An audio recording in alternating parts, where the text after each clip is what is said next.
You as a leader have the power to create a positive or negative experience in the lives of everyone you interact with. That experience starts by understanding what matters most to those you lead. I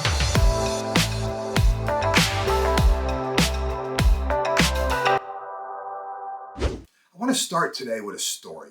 Right? One of my clients reached out to solicit some advice. She recently accepted a promotion and was now leading a team of her former peers. And she told me she scheduled one-on-one meetings with them and openly admitted she was just a little nervous. She wasn't really sure what she was going to say. While she did have a high-level idea of where she wanted to kind of take the group, she hadn't had time to work through and crystallize all her thoughts on what her immediate goals were going to be, or even what her vision of the future was. She asked me a simple question: Riv, what should I tell them?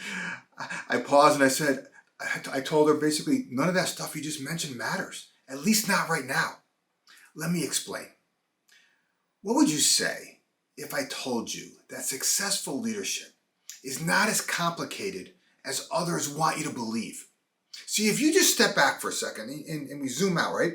If you search leadership on Amazon, you're going to find a ton of books about leading others. The titles alone sometimes can imply that to be a successful leader, you have to master the proper steps or follow some 21 laws to maximize your potential according to some ancient wisdom. What if successful leadership wasn't really that complicated? What if there was just one fundamental thing that determines whether people follow you?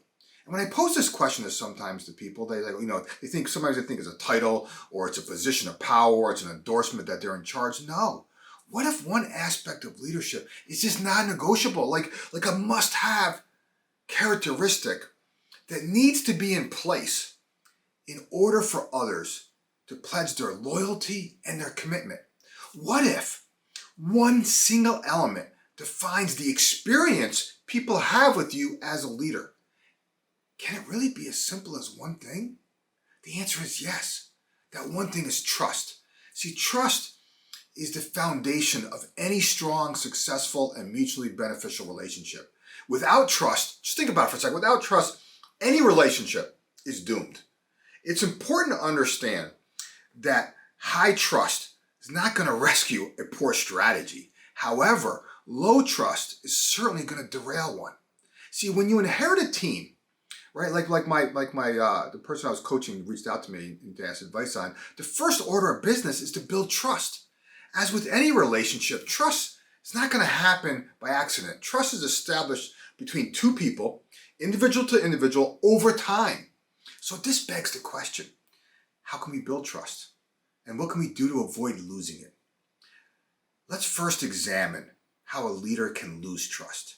See, trust is lost when leaders inconsistently and inappropriately act and speak, when they withhold important information, when they focus on their own personal gain versus the team or shared gain, when they lie or just simply tell half-truths, when they lack the courage to stand up for what they really believe in, or they don't do what they say they're going to do. See, conversely, leaders build trust when they sincerely attempt to understand what is most important to someone else. And then when they do, authentically help them achieve it. I want to say that again. Why? Because it's really important. Leaders build trust when they sincerely attempt to understand what is most important to someone else. And then when they do, they authentically go about helping them achieve it. That right there builds trust, and fast. See, you can't fake this, right? People will read through insincere efforts. So here's my advice. Give yourself the freedom to experiment. Start by sitting down one-on-one with your team. Take the time, right, to really understand, why did they decide to come work at your company? What are they really just passionate about? What motivates or stresses them out? That's an important thing for you to understand, right? What do they worry about, right? What keeps them up at night, right? What do they want to achieve in their current role? And then once they achieve that, where do they see themselves just down the road? Whatever that road means for them, with 6 months, 12 months, 18 months, 3 years, doesn't really matter. And lastly, what's most important to them today and in the months and years to follow? I say give yourself the freedom to experiment with different approaches as you sit down with each member of your team. It doesn't have to be scripted, right? I often tell the people I coach to experiment. And if they're watching this, they'll probably laugh. I use that word a lot. They experiment with the techniques that I share, as well as experiment with the techniques that you gather from other people. See, experimenting is a critical aspect of growing your leadership. In fact, I just released my new book, right?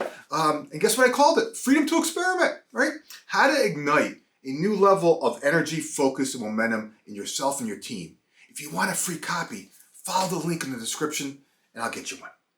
For right now, let's unpack what matters most further. See, as a leader, you have to understand that the triggers that motivate people to achieve whatever they want to achieve are unique to that individual. See, the successful leaders that I know do a really good job of taking the time to connect with others to find out what matters most to them. Let me give you like 3 simple and easy to implement tools to keep top of mind. Listen, understand, and acknowledge. Sounds like common sense, but I always say common sense is not always common practice. Let's just unpack this. Start by listening to the challenges that others face. And when you do, resist the temptation to just assume or jump to conclusions. Instead, focus on what people are really trying to convey and remain present in that conversation. Second, seek to understand and discover what motivates or demotivates that person. Take a sincere interest in learning what others are just trying to achieve, and most importantly, why.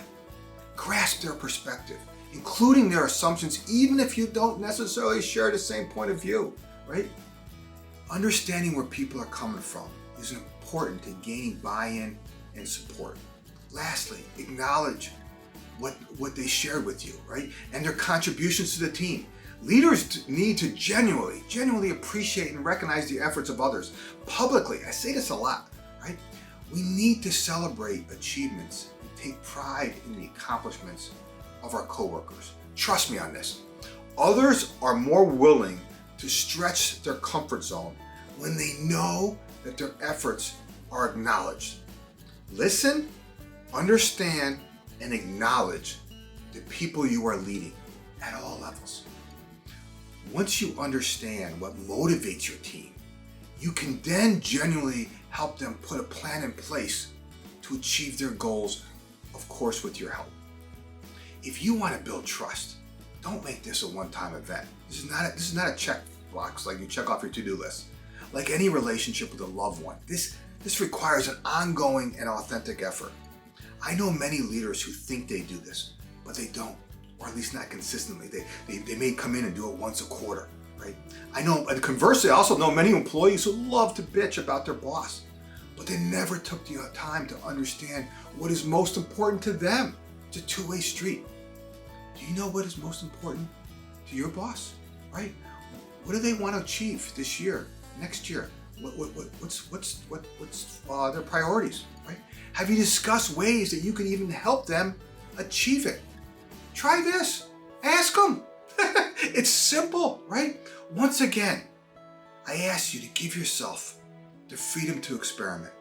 Whether you have a good relationship with somebody or not, I encourage you to make a renewed commitment. Make a renewed commitment to authentically connect with your coworkers beyond just the day-to-day business.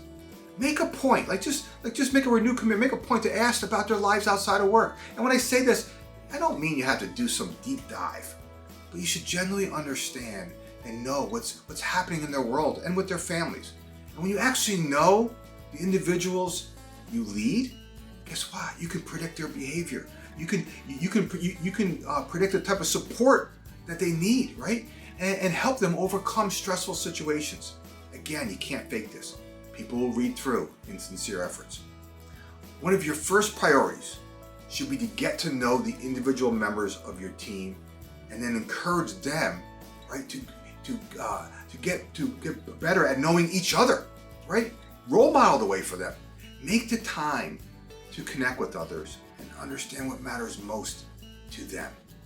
If you want to ignite a new level of energy, focus, and momentum in yourself and your team, I invite you to get a free copy of my latest book, Freedom to Experiment. Follow the link in the description if you're interested.